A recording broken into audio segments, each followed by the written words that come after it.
we're diving into something seriously fascinating about human psychology and the brain. There's a sentence you've been saying to yourself for years. You probably said it this morning, and honestly, you might say it again before we finish up here. It feels like the absolute truth, right? It has probably shaped almost every major decision you've ever made. But here is the wild part we're unpacking today. It is not the truth. It's a program. We're going to see how the words you speak, both out loud and silently in your head, aren't just describing your reality. They are actively creating it. You are what you think you are. I mean, it sounds so incredibly simple, doesn't it?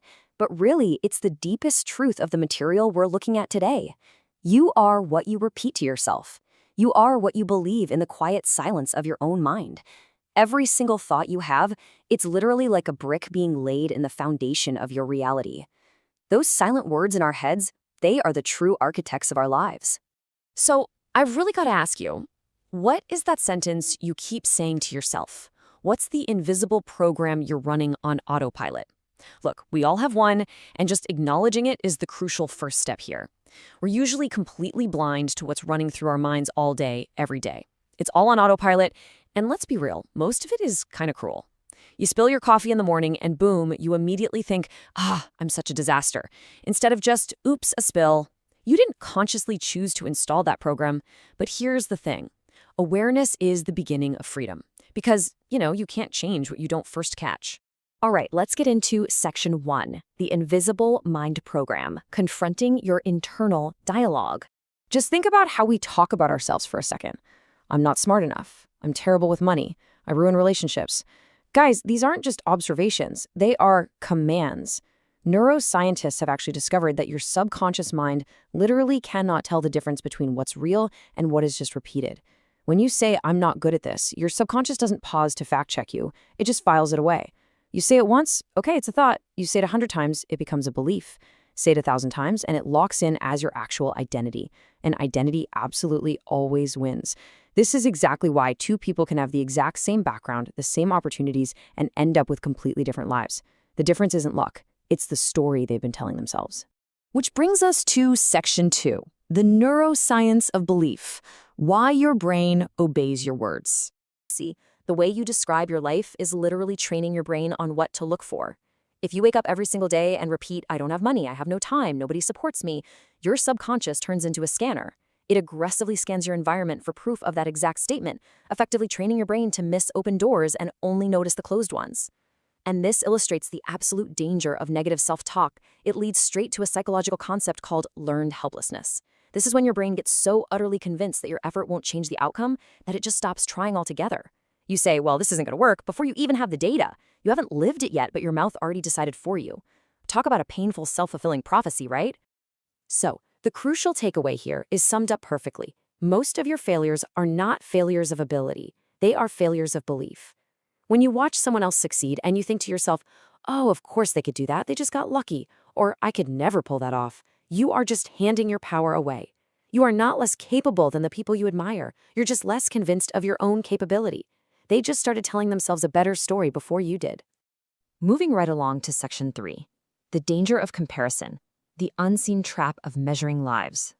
We fall into this trap all the time, comparing our messy, chaotic behind the scenes to someone else's polished highlight reel. We have no idea what they sacrificed to get there. But here is the kicker. The brain doesn't separate energy.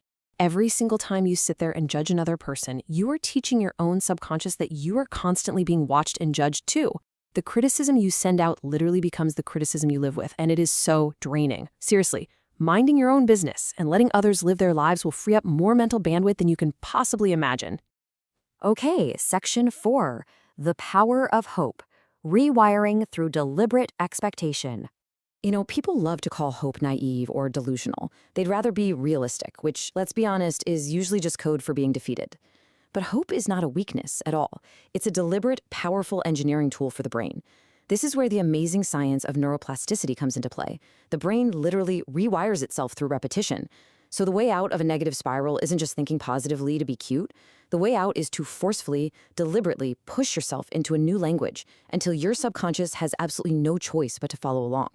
Every time you pick a new, empowering sentence over an old, defeated one, you physically weaken the old neural pathway and build up a new one. That's not toxic positivity. That is literal neuroengineering. And that is exactly why hope is so incredibly essential. Hope is the engine that has built every good thing humans have ever made. Think about it. Every successful business, every medical cure, every bold escape from a terrible situation, it all started because someone made the decision to hope. When you abandon hope, you are completely abandoning yourself. Hope isn't ignoring the pain. It is the ultimate act of strength. It's a choice you make, right in the middle of the pain, to believe that this isn't how the story ends. Which leads us perfectly into one of the most damaging loops we get stuck in. Living for an imagined future that you haven't even built. You hear it all the time. Oh, I can't leave this terrible job because the future is so uncertain. Or I can't leave this awful relationship because what if I'm alone forever? Guys, the future you are so terrified of is quite literally a ghost story your brain just made up. There is zero evidence for it. Fear, dressed up in the very convincing costume of practicality, keeps us trapped in draining situations simply because we are scared of an unknown we haven't even encountered yet. Let's get to the practical stuff. Section 5. 5 steps to rewire. Practical tools to change your mind. So how do we actually pull this off? How do we take our minds back? Here's the clear step-by-step roadmap straight from our source material. Step 1 is you've got to catch the language. Try this. For 7 days, every single time you say or think a negative sentence about your life, jot it down. You have to make the invisible visible. It's crazy, but most people say more cruel things to themselves in a single hour than anyone else has said to them in their entire life. You just have to see it clearly before you can even begin to change it. Now, step 2 is where the heavy lifting happens. Force the positive. The second you catch that negative sentence, you immediately replace it. I can't becomes I can. I don't have transforms into I am building. Now, I want to be totally upfront with you. This is going to feel super uncomfortable at first. It's going to feel like you are straight up lying to yourself. But do it anyway. Remember the neuroscience we just talked about? You are not lying. You are reprogramming. You've got to force the language until the belief eventually catches up. Step 3 is believing in yourself before you act. Before taking any scary new step, just sit quietly and repeat this exact sentence. I trust myself to figure this out. That's it. You don't need the whole path mapped out. You don't need a guarantee. When you replace that sinking quicksand of self-doubt with the solid, concrete foundation of self-trust, everything changes. And step 4, like we mentioned a minute ago, is to stop judging other people. Just let it go and free up all that amazing mental space. And finally, step 5, decide exactly where you are. Whatever job, whatever city, whatever relationship you're currently in, make a decision. If you're going to stay, then stay fully. Bring your energy and build the thing. If you are going to leave, then leave clean and plan your exit. But what you absolutely cannot keep doing is half living. Half staying and half leaving is exactly why your life feels so exhausting right now. You aren't stuck in a physical place. You're stuck in indecision. And listen, indecision is just a decision to keep suffering. We'll wrap up this explainer with a really provocative thought to leave you with. You become what you say you are. You become what you repeat. Your tongue isn't just describing your life out loud, it is physically building it. Every sentence you speak about yourself is a brick, and you are actively constructing the walls of the world you live in right now. So you can keep building that same prison you've been sitting in, or you can start laying completely different bricks tomorrow morning. Same materials, same hands, but an entirely different decision. So, are you ready to finally speak your new life into existence?